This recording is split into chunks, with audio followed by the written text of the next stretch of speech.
E hoje vamos falar de um assunto muito importante para a nossa sociedade. Hoje a gente vai falar sobre a busca ativa escolar, a iniciativa que tem aí transformado vidas e também garante que crianças e adolescentes estejam na escola, aprendendo e construindo um futuro melhor para a nossa sociedade. E eu estou com pessoas muito especiais, né, para conversar com a gente sobre o tema, esse tema muito importante. Nós já recebemos hoje aqui na Rádio Web Cidade, né, a coordenadora operacional de busca ativa escolar, o Wendry Martins, que atua diretamente nas ações do dia a dia. Também estou com a gestora política da busca ativa escolar, Janaína Paula, responsável aí pela articulação e o desenvolvimento das estratégias. E também estou com o secretário municipal da Educação, Leonardo Cruz, trazendo a visão da gestão e o compromisso aí do município com a educação. Sejam todos muito bem-vindos à Rádio Web Cidade, tá? A queridinha do Brasil. Bom, e a gente já vai começando com as nossas perguntas. Wendry, para começar, assim, explique para nós ouvintes, né, o que é a busca ativa escolar na prática. Como funciona assim, o seu trabalho no dia a dia dentro dessa iniciativa? Bom dia. Primeiramente, bom dia. Né? A busca ativa escolar muito se fala, né? Mas só que pouca gente tem conhecimento do que é, né, a estratégia de busca ativa escolar. É uma metodologia social, né, que foi criada pelo Unicef, em parceria com o Conselho Nacional de Assistência Social, o Conselho Nacional da Saúde, né, e o Conselho Nacional também da Educação. É uma estratégia que foi criada para ajudar os estados e os municípios a identificar, né, crianças e adolescentes que estão fora da escola ou em risco de abandonar os estudos, né. Essa estratégia ela envolve uma metodologia social, visita às famílias, o contato direto, né, com os pais, e nós também fazemos uso de uma ferramenta tecnológica, né, que a gente chama de plataforma da BAE. Como é que faz, né, como é que o município faz para realizar esse trabalho? Primeiro, a gestão municipal ela precisa aderir, né? Esse processo ele é feito totalmente online. Depois que adere, cria-se um grupo de trabalho, né? Aqui em Canaã dos Carajás nós temos um grupo de trabalho bem articulado. Esse grupo de trabalho ele é composto pela Secretaria de Saúde, de Educação, de Assistência Social. Nós temos o Conselho Tutelar, nós temos o Ministério Público, nós temos a DEACA, nós temos representações das organizações não governamentais, né? Como a APAE. Nós temos também o Instituto AGAP, nós temos representatividade da Usina da Paz e também da FUNCEL e também das universidades, né, da UEPA, da UFPA. Como é que é feito esse trabalho aqui em Canaã dos Carajás? Na Secretaria de Educação, nós temos uma equipe, né, uma equipe multidisciplinar. Ela é composta por assistentes sociais, psicólogos, pedagogas, nós temos também advogados e administrativos. Essa equipe, na verdade, cada secretaria tem a sua equipe, né? Criou-se grupo de trabalho e nós temos uma hierarquia que vai desde a gestão municipal, que é o prefeito, né? A prefeita. Depois vem o gestor político, coordenador operacional, supervisor institucional, técnicos verificadores e agentes comunitários. Cada profissional desse desempenha um papel fundamental, né, dentro da estratégia. E cada secretaria possui, né, esse quadro de profissional. Esses profissionais, cada um, né, tem a sua responsabilidade. Por exemplo, o gestor político, ele é responsável pela articulação intersetorial, né, é ele que faz a comunicação direta com a prefeita, com as outras secretarias. O coordenador operacional, ele cuida de toda a logística do trabalho, né, tanto da plataforma como do trabalho de campo. Nós temos os supervisores institucionais, que é aquele profissional responsável, né, por receber a demanda, encaminhar os órgãos. Nós temos os técnicos verificadores, que são aqueles profissionais que fazem as visitas, né, para entender o porquê dessa criança estar fora da escola ou esse adolescente.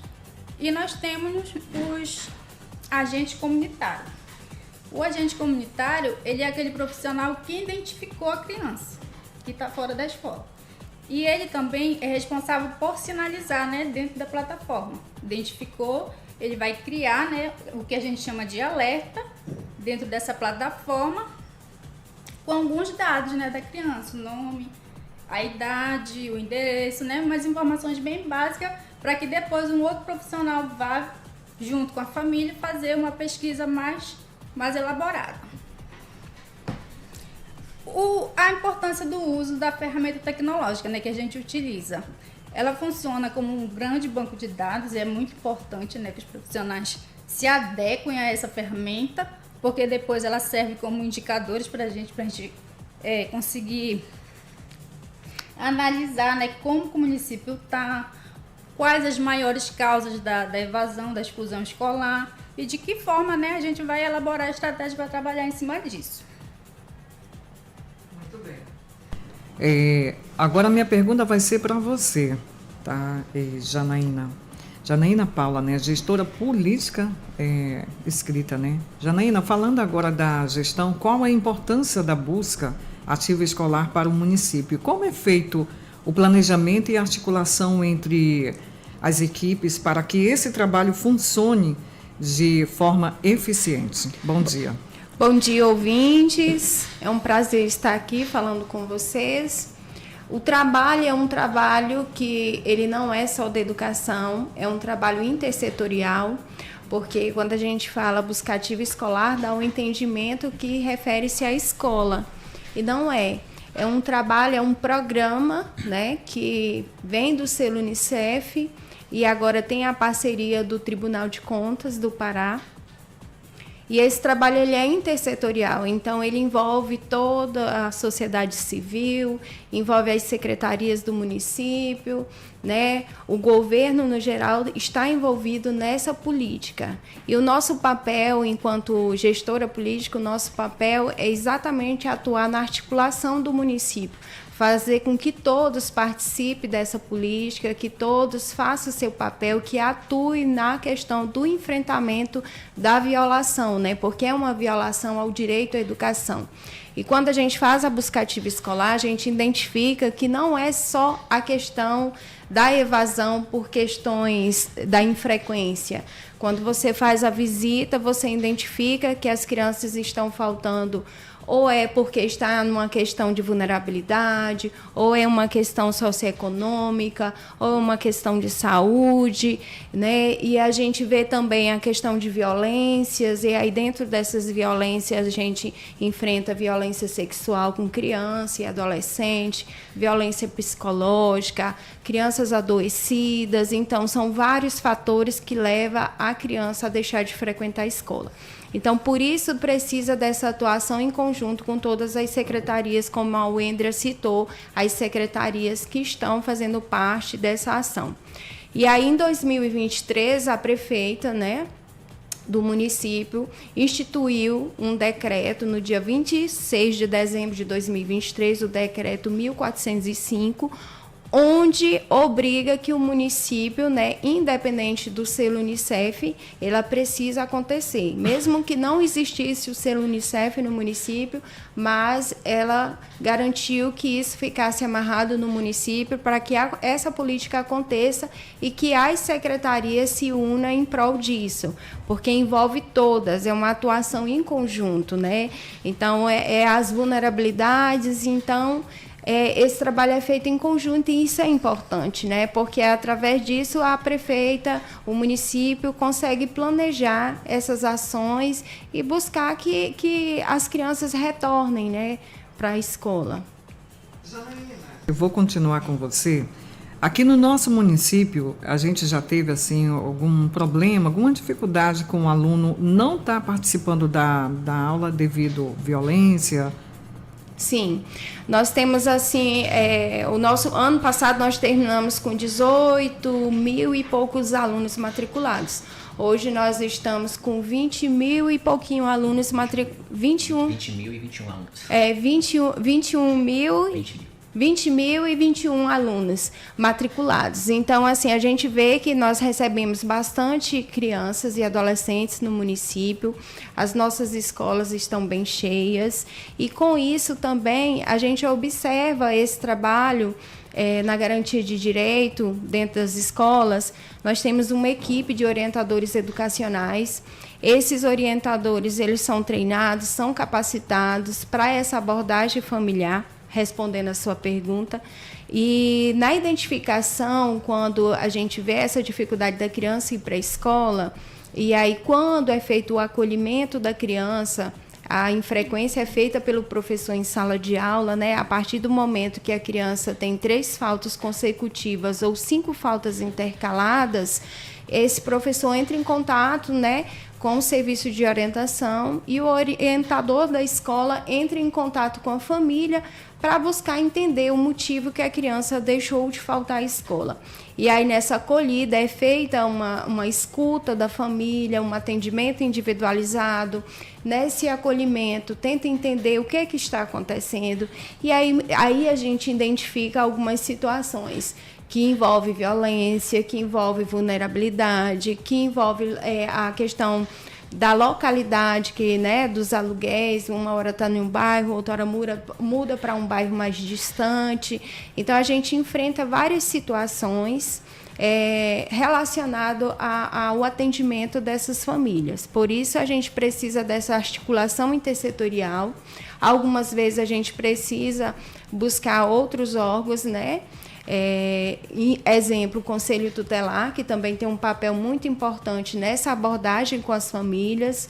O Ministério Público também tem um trabalho fundamental, e nós temos também o apoio da DEACA, que é a Delegacia da Criança e do Adolescente, né? A delegacia especializada, que também nos ajuda quando a gente identifica essas situações de violência. Mas se a gente tem um quantitativo, sim, de violência, sim, envolvendo crianças e adolescentes no município. Obrigada, Janaína. Bom, agora a nossa pergunta é para o Leonardo Cruz, secretário de Educação, né, inscrita. Leonardo, qual o compromisso da Secretaria de Educação com busca ativa escolar, né? Quais os resultados o município já conseguiu alcançar com essa iniciativa? Que mensagem você deixa aí para os pais responsáveis sobre a importância da educação? Bom dia aos nossos telespectadores, e primeiramente aqui eu quero parabenizar, né, toda a equipe da rede de ensino, que estão imbuídas, né, desse compromisso em garantir o acesso à permanência dos alunos na escola. Além disso, todas as secretarias e órgãos envolvidos, né, na manutenção desse direito, nessa garantia, porque a gente percebe um compromisso, né, do município e desses atores em garantir o direito à educação. E Canaã dos Carajás é um município que podemos dizer bem dinâmico demograficamente. Por que eu digo isso? É um município que tem crescido muito nos últimos anos. Quando a gente avalia o censo de 2010 e 2022, a gente percebe que o município cresceu aproximadamente 200%, né? E isso traz um impacto na educação. Para a gente ter ideia do tamanho desse impacto, esse ano nós já recebemos aproximadamente 3.000 novos alunos. São 3.000 novos alunos que chegaram ao município, à escola só este ano. E Canaã dos Carajás, quando a gente faz uma comparação com outros municípios, como Belém, Coronópolis, que está aqui perto, Paropebas, Marabá, Eldorado, Canaã é um município que mais tem crescido em número de matrículas, né, nos últimos anos. Em uma década, o município já recebeu já cresceu mais de 100% em uma década. Se nós tínhamos 11.000 alunos em 2014, hoje nós temos 20.000 alunos. Então, assim, você percebe que o desafio de manter a criança na escola e acompanhar a frequência é um compromisso que a gente precisa ter. Porque Canaã também traz como uma característica a rotatividade, a circularidade de pessoas, né? Porque a gente tem aqui pessoas que chegam ao município, mas no curto tempo ele retorna para onde vem. por conta de diversas situações socioeconômicas. E isso também é identificado para a nossa escola, e a gente tem esse impacto na escola. A gente tem crianças, por exemplo, que sai da nossa escola, pede a transferência, vai para outro estado, outro município, e dali 3 meses ele retorna. Então você percebe que existe um fluxo intenso. Então a gente tem uma rede, a gente tem um conjunto de profissionais, e aqui eu quero parabenizar o nosso serviço de orientação, que acompanha de perto essa dinâmica, e nós temos tido resultados muito positivos. Nós tínhamos uma meta para 2025 de buscar 50 alunos que estavam em invasão. Nós conseguimos, né, chegar a 800 alunos em 2025. Então, assim, é um trabalho intenso. Então, são 800 alunos que estavam em risco de evasão, né? Estavam ali em um contexto de vulnerabilidade, de violência, são diversos motivos. E então, a gente consegue resgatar essa criança com toda essa rede que a Janaína já colocou aqui. Além do que, o município ele é certificado pelo selo Unicef, né? Pela segunda vez o município ele é certificado pelo selo Unicef. E o que esse selo quer dizer? Quer dizer que o município tem um compromisso com a criança e o adolescente, em mantê-lo na escola, manter a cobertura vacinal, né? Ter uma rede de proteção que atenda essa criança que está em situação de violência ou vulnerabilidade.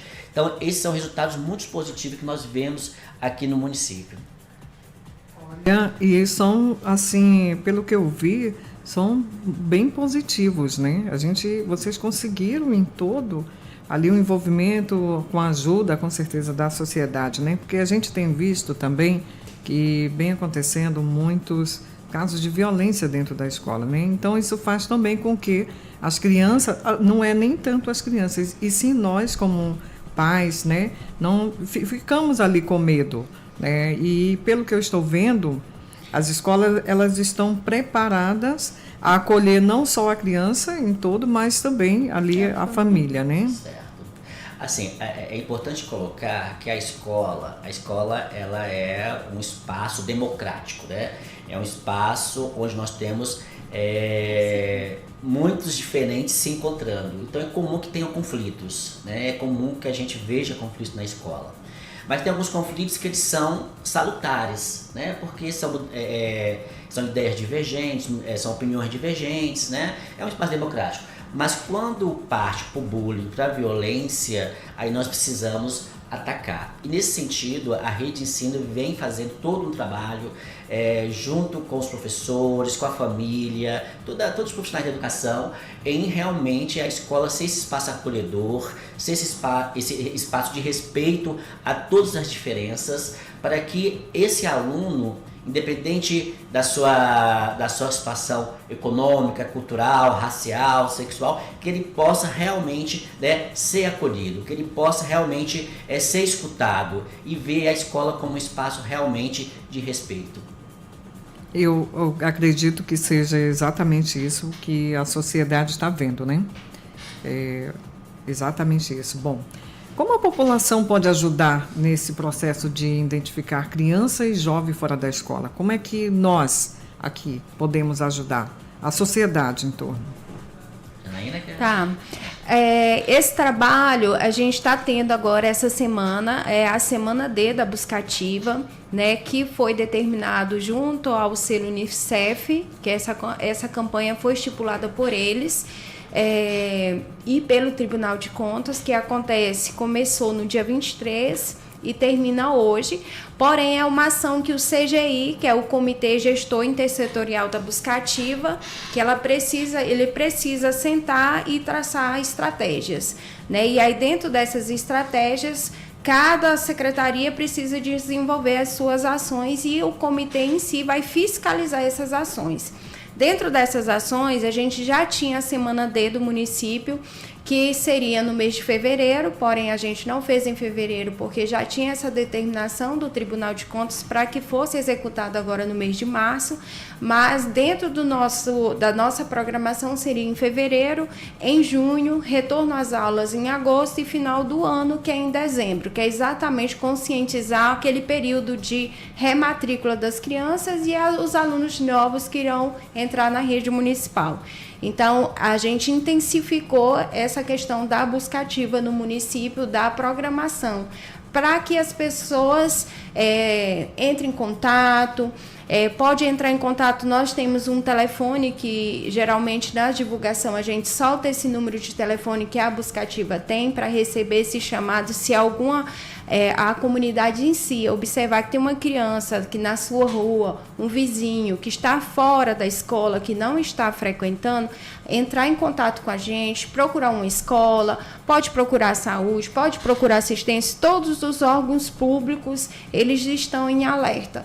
Se verificar que tem uma criança na idade obrigatória de 4 a 17 anos, precisa entrar em contato e comunicar a nós, porque é uma idade obrigatória. Então, os pais, eles são obrigados, é uma determinação do Estado, né? E a gente precisa cumprir também da sociedade, da comunidade, todos precisam garantir o retorno dessa criança para a escola, a idade de 4 a 17 anos. Pois é, a pergunta relacionada assim tipo assim, os principais, né, desafios que enfrentam aí para localizar e trazer alunos, né, para dentro da escola, né, voltar à escola, né? Sim. Então, os desafios são muitos, né, para localizar exatamente as crianças. Sim. Nós temos uma equipe, né? E essa equipe é uma parceria que nós temos com o CMDCA. A gente tem uma equipe de campo de assistentes sociais. Eles fazem essa atuação em campo, né? Nós temos uma motorista e temos esses assistentes sociais que vão para a rua, que vai fazer esse trabalho de porta. Então, a gente anda bastante. É zona rural, nessas VS, nas vilas, dentro da cidade, a gente roda bastante, em porta, visitando, entendendo, buscando, orientando, acolhendo. Então, a gente faz todo esse trabalho com essa equipe, né, de intensificar esse retorno, porque as situações são diversas, né? E até na zona rural a gente tem crianças que já estão em outro município, mas que estudam no município de Canaã dos Carajás, que dificulta, mas que a gente consegue resolver. Outras crianças vêm de municípios que não têm documentação, que dificulta também, mas a gente também não é uma questão da entrada dessa criança, não é um problema para matricular essa criança, independente de ter ou não o documento, a escola precisa receber essa criança e garantir que seja efetivada a matrícula. Então, assim, a gente encontra diversas situações, né, até familiar, né, da criança, com quem a família, com quem a criança está. E assim, e complementando aqui, nós temos um grande parceiro em tudo isso, que é a Secretaria de Saúde, né? Assim, a gente sabe que a Secretaria de Saúde era uma porta, né, de entrada de muitas situações familiares que já ali numa consulta, numa triagem, a saúde identifica também essa família que tem uma criança, um adolescente fora da escola. E aí a gente tem todo esse contato, assim como a Secretaria de Desenvolvimento Social, a FUCEL. Então, existe toda uma mobilização para e uma forma de identificar essa criança e adolescente fora da escola. E aí acionar os órgãos competentes e a gente vai entender o contexto e trazer essa criança de volta. E no CRAS, a gente também tem a equipe do CRAS, que eles também fazem esse trabalho, porque dentro de cada bairro nós temos os CRAS, né, o Andrea, que ela vai falar um pouquinho, e aí essa equipe vai para campo também, identifica essas famílias ou que recebem um benefício, para saber se realmente que nós temos aí também a questão do Bolsa Família, porque ele impacta também na questão da presença da criança dentro do ambiente escolar. E assim, né, como o secretário pontuou, a Janaína também, né, nós temos vários parceiros que realizam esse trabalho junto com a gente, e todos os profissionais envolvidos, eles recebem capacitação, né, a gente faz durante todo o ano um ciclo de capacitação em todos os órgãos, né, para estar orientando esses profissionais de como abordar a família, né, do que fazer quando identificar essa criança ou esse adolescente que está fora da escola, de como agir, né, tem todo um trabalho envolvido.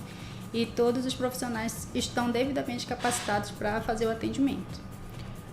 Gostaria de falar também da importância, a gente teve um diálogo com a saúde essa semana, porque não é um impedimento da criança ir para a escola a questão da saúde, né? Porque hoje nós temos o APD, que é o atendimento pedagógico domiciliar.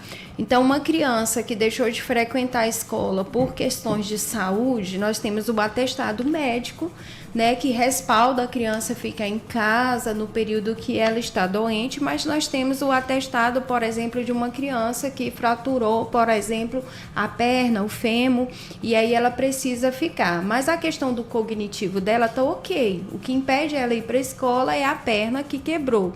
Então, a gente tem uma equipe treinada também, ela faz toda a questão, o médico do município solicita lá no documento, no atestado, a solicitação do atendimento APD, atendimento pedagógico domiciliar, no atestado, né, médico, e aí a equipe vai para campo verificar as condições. A assistente social vai na residência saber como estão as condições dessa criança, se precisar de fralda, se precisar de qualquer medicamento, aí entra a saúde e a educação entra com o professor. Então, o professor vai à residência, dá todo o suporte naquele período que o aluno está de atestado médico. Nós temos também essa forma de garantir que a criança receba o apoio educacional, não só educacional, mas também na questão da saúde.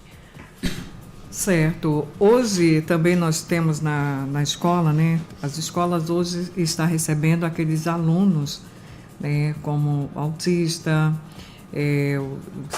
tem um síndrome de Down, crianças especiais, né? As escolas em Canaã, a gente vê que tem toda uma preparação para acolher esses alunos. Fale um pouquinho, né, sobre esse acolhimento, sobre esses alunos ali no desenvolvimento com outras crianças, tá? Tá.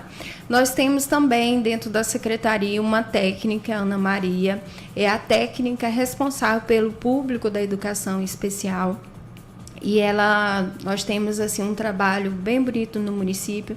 Nós temos hoje mais de 1.000 crianças, né, laudadas, que vêm de outros municípios porque vê Canaã como uma cidade que inclui, né, que faz esse trabalho. Nós temos dentro do município, em todas as escolas de CRM, sala de CRM, que tem uma psicopedagoga que trabalha diretamente com esse público no contraturno. Então, no período que a criança está matriculada, ela precisa estar em sala de aula, né, com o professor, tem auxiliar, né, que é o apoio dessa criança para as necessidades que for necessária. E no contraturno precisa garantir que ela retorne para esse reforço, né, desse trabalho dentro da sala de CRM que acontece no município.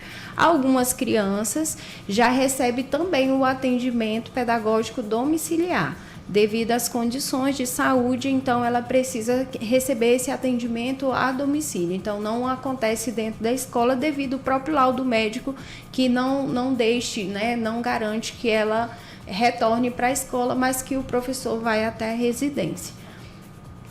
Olha, muito bom, né? Eu acredito que a sociedade em si ainda não sabia, né, dessa parte aí de receber em domicílio. E quais os tipos de criança que recebe assim a educação domiciliar? Nós temos uma resolução no município que foi aprovada pelo Conselho Municipal de Educação, que é a resolução 012. E aí, dentro dessa resolução 12, a gente tem vários critérios. Então, é dentro daqueles critérios que está dentro dessa resolução. Mas nós temos crianças que estão em sofrimento, né, emocional, que está passando por alguma depressão. Nós temos criança que está em tratamento de câncer. Nós temos criança que está doente, está em investigação, que não tem condições de retornar para a escola, né, pelo risco, ou fez uma cirurgia de risco. Então, a gente tem diversas situações. Então, a resolução 012 do APD, que foi aprovado para garantir esse atendimento das crianças, ela é muito importante, é um ganho muito grande para o município, porque hoje a gente tem esse atendimento a domicílio. Então, facilita muito a vida dos pais, porque tem um profissional ali para ajudar. E tem também o acompanhamento da saúde e da assistência social, porque dependendo da situação também a gente aciona também os órgãos quando a família deixa também de trabalhar, porque a gente tem algumas situações que a família deixa de trabalhar porque precisa cuidar daquela criança ou daquele adolescente. A gente sabe hoje que as famílias muitas vezes as mães cuidam sozinha dos filhos, né? São mães solos, e aí muitas vezes para cuidar daquela criança precisa sair do trabalho. Aí a gente aciona a assistência social para dar essa ajuda nessa questão familiar, se a mãe tem condições de receber algum benefício naquele período que ela está naquela condição. Então, por isso é importante o trabalho intersetorial. E aí a gente identifica nessa conversa que a buscativa não é só buscar o aluno para a escola, para garantir a presença, a frequência. Na verdade, a gente garante várias coisas. A gente garante o direito da criança. Então, a gente também tem no município, vai ser aprovado agora, né, no Maio Laranja, que acontece no mês de maio, que é o protocolo da rede de proteção, que também envolve todas as políticas da rede de proteção. E aí entra a questão da evasão escolar, também entra dentro desse protocolo para garantir essas políticas do retorno da criança para essa idade obrigatória dentro da escola. A nossa atuação também, ela não é só com esse público de 4 e 17 anos. A gente tem escola EJA no município e a gente também faz essa atuação junto a esse público de adultos. Só que adultos a gente não obriga, né? Não é a questão do obrigar, que não é uma idade obrigatória, mas é a questão mesmo do convencimento para que aquele adulto que de alguma forma deixou de estudar num período da sua vida, que ele retorne para a escola, para que ele consiga concluir. Então a gente faz também esse trabalho dentro da buscativa escolar. E é importante a gente também mencionar as condições de que nós damos de permanência para que o aluno, né, esteja na escola, como a alimentação escolar. A alimentação escolar hoje no município é uma referência, né, nós temos uma equipe de nutricionistas muito responsáveis, que trabalham com muito zelo, cuidado e responsabilidade, toda a alimentação escolar com qualidade e balanceada para esse público. O transporte escolar, ele é ofertado para crianças que moram distante da escola, e é muito comum hoje no município, por conta, como eu coloquei, nós recebemos 3.000 alunos, quase 3.000 alunos nesse início de ano. Pode ser que aquele aluno não tenha a vaga na escola próxima, mais próxima da sua casa, mas nós fornecemos o transporte para que esse aluno vá para a escola onde existe a vaga. Mas a questão é não deixar a criança sem a matrícula. Além do que também nós começamos já uma agenda, um cronograma de entrega de uniformes escolares já esse mês de março, então já tem muitas escolas que receberam esse uniforme, além da gente poder garantir, né, esse ambiente responsável, né, de cuidado, de diálogo com a família. Mas lembrando que o estar na escola, o direito da criança estar na escola, o direito à educação, nós temos que garantir. Mas é dever, né, da família, é dever do Estado, da sociedade, ter esse compromisso, né, garantir essa permanência e esse acesso da criança na escola. E aí que a gente faz esse apelo, né, a gente tem esse diálogo aberto com muitos órgãos, com muitas secretarias, e a gente precisa trabalhar, né, de mãos dadas, juntos, para que a gente possa avançar na nossa educação. E o apoio da família, ele é necessário, ele é fundamental neste processo. Em Canaã dos Carajás, por exemplo, a gente tem uma meta que é a gente alfabetizar nossas crianças na idade certa. Hoje, existe uma meta do governo federal que até 2030, 80% dos alunos do segundo ano, ao final do segundo ano, tem que estar alfabetizados, né? O Brasil acaba de publicar sua meta alcançada, 66% a nível de Brasil. Alunos do segundo ano já estão alfabetizados, né, de 2025. Canaã dos Carajás, em 24, o município alcançou a meta de 65%, por isso o município foi condecorado com o selo ouro, né, de compromisso com a alfabetização. Inclusive a prefeita e eu estivemos agora em Brasília para receber esse selo ouro. E agora, segunda-feira, sai também qual foi a meta atingida pelo município na alfabetização. E a gente está muito otimista, temos uma equipe muito compromissada dos anos iniciais, e que a gente vai alcançar sim um número satisfatório de crianças ao final do segundo ano alfabetizadas, porque nós sabemos que existe uma consequência para aquela criança que não é alfabetizada na idade certa, como distorção de idade série, como até exclusão, evasão escolar, né, no futuro. Então, assim, é um compromisso, mas a gente só consegue avançar realmente se estivermos todos compromissados. E o papel da família, o papel do Estado, claro, ele é fundamental. E aqui nós estamos falando, né, de criança e adolescente, estamos falando de futuro e de presente e de compromisso, né? E isso a prefeita Josemira Gadelha nos cobra o tempo todo esse compromisso. A prefeita tem dialogado sempre comigo nesse sentido de podermos dar o melhor, alcançar resultados satisfatórios e garantir um direito com muita responsabilidade. Existe uma integração de outras secretarias envolvidas? Sim, né?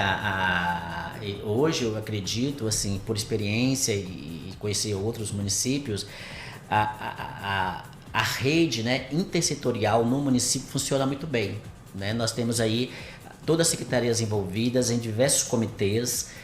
O Comitê da Buscativa é né? Temos outros comitês onde secretarias, órgão de controle, judiciário, né? Segurança, todos participam. Isso é fundamental, né? Porque cada um cumprindo, né, o seu papel, às vezes nós estamos lidando com um único indivíduo que precisa ser atendido por todos esses setores.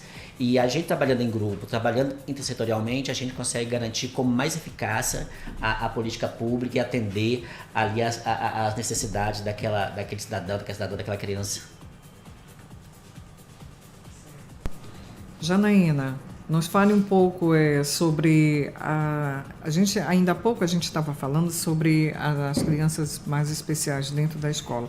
Qual o momento que eu devo acionar o Conselho Tutelar? Tá. O Conselho Tutelar, ele é acionado a partir do momento que há uma violação de direito, né, relacionado à criança e adolescente. Mas esse trabalho, ele depende também da situação, porque assim, a comunicação, quando há violação, ela precisa ocorrer imediatamente. Nós temos um fluxo, que eu estava falando há pouco, que é um fluxo da rede de proteção. Ontem nós tivemos uma reunião, né, com o CMDCA, que aprovou esse fluxo, e o Congercave, que é um comitê que ele por diversos também, ele é intersetorial, por diversas representações de secretaria, inclusive a Polícia Militar, a Polícia Civil, Ministério Público, Conselho Tutelar, Assistência Social, todos os órgãos fazem parte nessa construção.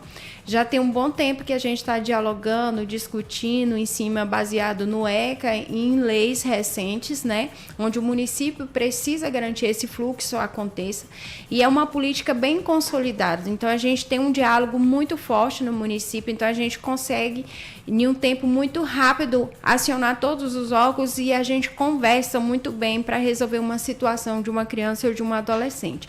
Então, quando acontece dentro da escola, o serviço de orientação, ele é ou o professor ou qualquer pessoa, pode ser a merendeira, pode ser o segurança patrimonial, pode ser o gestor, o coordenador, identificou um caso de violência na escola, esse caso vai se fazer uma revelação espontânea, que é um protocolo, né, um documento dentro da escola, e aí o orientador faz todo o processo da revelação. E esse documento, ele vai ser protocolado, né, dentro do período em diversos órgãos. E aí dá um fluxo, né, que a gente deve seguir. E o Conselho Tutelar é um. Dependendo da situação, se for um caso que aconteceu dentro das 24 horas, precisa acontecer os encaminhamentos dentro daquele prazo para que a Polícia Civil venha atuar, que é a DEACA, que é a Delegacia da Criança, pela questão do flagrante. Então, ela precisa atuar imediatamente naquela situação. E a gente tem um hospital que faz também a questão de exames, né? Mandar para UPEBAS, para fazer o sexológico, se for um caso de violência ou sexual, mas se for física, faz também o corpo de delito no hospital, né? Manda para a delegacia de novo. Então, cumpre aquele período das 24 horas. Então, entra em ação não só o Conselho Tutelar, entra em ação toda a rede. E aí do hospital vai para a delegacia, chama o Conselho Tutelar, a família é acionada, mas esse acionamento também acontece dentro da escola, vai depender também de quem violou esse direito, porque senão é uma pessoa próxima da criança, que a criança tenha confiança, pode ser uma avó, um tio, alguém próximo, se foi a pessoa que cometeu uma violência com a criança, né? Mas o primeiro contato é com a família. E aí todos os encaminhamentos é feito. Se for um prazo de 72 horas, que aí já, né, é uma demanda tardia, e aí a gente tem um segundo fluxo, né? E aí esse segundo fluxo, ele já vai mais para a cidade que protege, Conselho Tutelar e Ministério Público e Delegacia. Então, esses são os órgãos. Mas aí dentro da escola a gente tem uma equipe que faz todo esse trabalho de estar olhando, cuidando, porque a partir do momento que a criança está matriculada na escola, a responsabilidade é da escola, ela que tem que garantir a segurança da criança. E quando o servidor identificou uma criança que sofreu uma violência e ele não fez nada, ele se omitiu, ele também pode responder, como a instituição escolar também pode responder por aquela situação, né, de omissão. Mas hoje a gente tem um trabalho muito bem consolidado dentro das escolas, com os gestores que estão atentos, com toda a equipe, né, de gestão da escola que está atenta, está orientando e está fazendo todos os encaminhamentos necessários. Olha, vocês querem acrescentar mais alguma coisa? Falar mais um pouco? Não? Só agradecer pelo espaço, né, agradecer por poder nos dar esse espaço para a gente poder comunicar, né, e dialogar, né, com a comunidade de Canaã sobre a busca ativa e a importância de manter nossas crianças e adolescentes na escola. Pois muito bem, quero agradecer a presença de todos aqui, tá, no nosso programa, trazendo informações tão importantes para a nossa sociedade, né? A busca ativa escolar é um trabalho que transforma vidas e também reforça a educação e o direito aí de todos, né? Muito obrigada a todos, tá? Sejam sempre muito bem-vindos sempre aqui na Rádio Web Cidade, tá bom? E a gente só agradece por esse momento.